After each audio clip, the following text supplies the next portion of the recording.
बंगाल में बीजेपी सबसे ये कह रही है कि बीजेपी के कैंडिडेट को जिताओ और पहले ही महीने से महिलाओं को हर महीने 3,000 रुपए मिलने लगेंगे।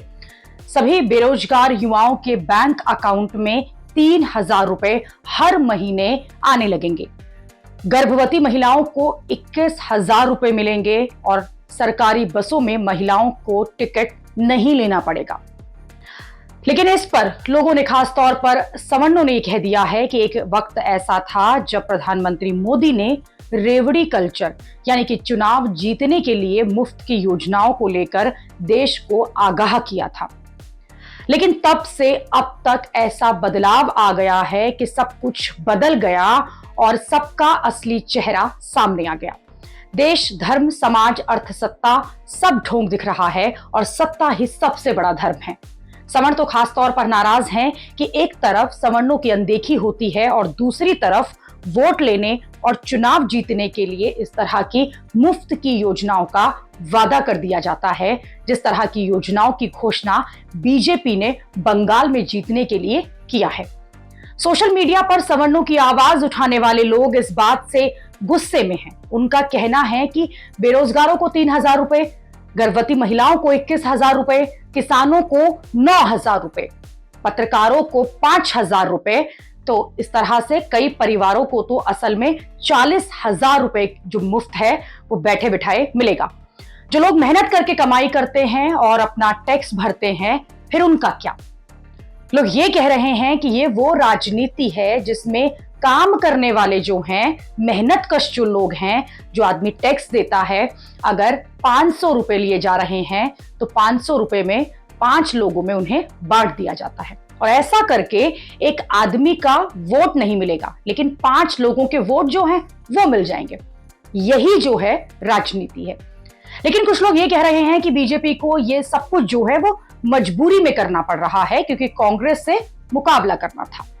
लोग कह रहे हैं कि 2024 में पीएम मोदी ने रेवड़ी कल्चर का विरोध किया था क्योंकि राहुल गांधी ने 1 लाख रुपए खटाखट देने का वादा किया था। बीजेपी को जब लोकसभा में 240 सीटें नहीं आईं, तो फिर बीजेपी ने भी कांग्रेस का जो फॉर्मूला है उसको अपना लिया और इस तरह से वो भी जो है रेवड़ी कल्चर में आ गई। इस रेवड़ी कल्चर के बाद बीजेपी ने हरियाणा, महाराष्ट्र, दिल्ली, बिहार का चुनाव जीता और 2024 में लगे झटके को रेवड़ी कल्चर के फॉर्मूले से जो हिसाब था वो बराबर कर दिया गया। बीजेपी समर्थकों का कहना है कि रेवड़ी कल्चर बुरा है, लेकिन सिर्फ बीजेपी को रेवड़ी कल्चर के लिए दोष देना और दूसरों पर चुप रहना सही नहीं है। लेकिन सवर्णों का यह कहना है कि बीजेपी को इसलिए नहीं चुना था कि वो दूसरों की तरह, दूसरी पार्टियों की तरह हो जाए।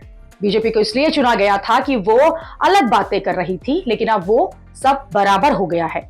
चुनाव जीतने और वोट पाने के लिए वो सब पैतरों में आजमा रही है बीजेपी, जो कि दूसरी पार्टियां करती आई हैं। बंगाल में बीजेपी ने इसी जबरदस्त कार्ड को खेला है। माताओं बहनों में वादा कर कर जाता हूं, भाजपा सरकार बना दो। सरकारी नौकरियों में माताओं बहनों को 33% आरक्षण देने का काम भारतीय जनता का। बेरोजगार युवाओं के बैंक अकाउंट में हर माह हम 3,000 रुपया चेक से भेज देंगे। चेक से लेने कहीं नहीं जाना है भाई आपको। और हर माता बहनों के अकाउंट में 3,000 रुपया प्रति माह चेक से ट्रांसफर हो जाएगा।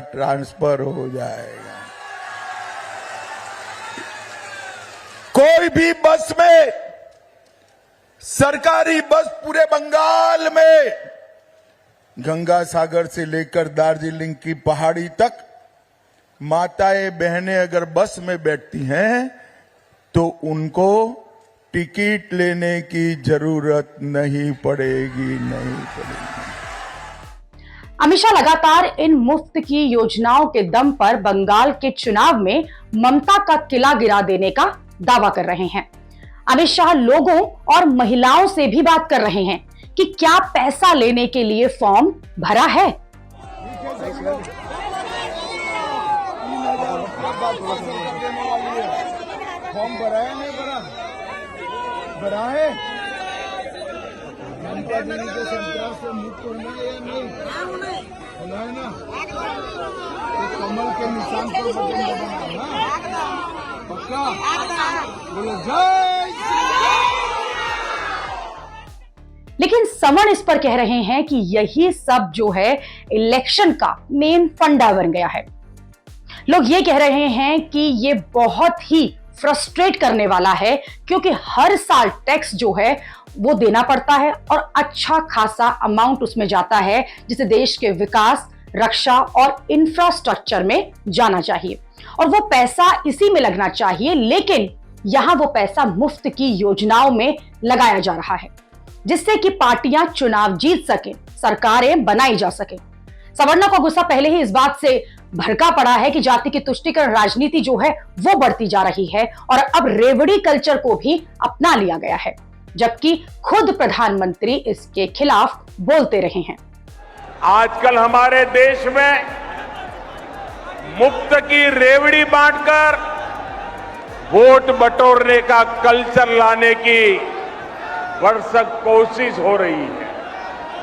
ये रेवड़ी कल्चर देश के विकास के लिए बहुत घातक है। इस रेवड़ी कल्चर से देश के लोगों को और खास करके मेरे युवाओं को बहुत सावधान रहने की जरूरत है। रेवड़ी कल्चर वाले कभी आपके लिए नए एक्सप्रेसवे नहीं बनाएंगे, नए एयरपोर्ट या डिफेंस कॉरिडोर नहीं बनवाएंगे। रेवड़ी कल्चर वालों को लगता है कि जनता जनार्दन को मुफ्त की रेवड़ी बांटकर उन्हें खरीद लेंगे। हमें मिलकर उनकी सोच को हराना है।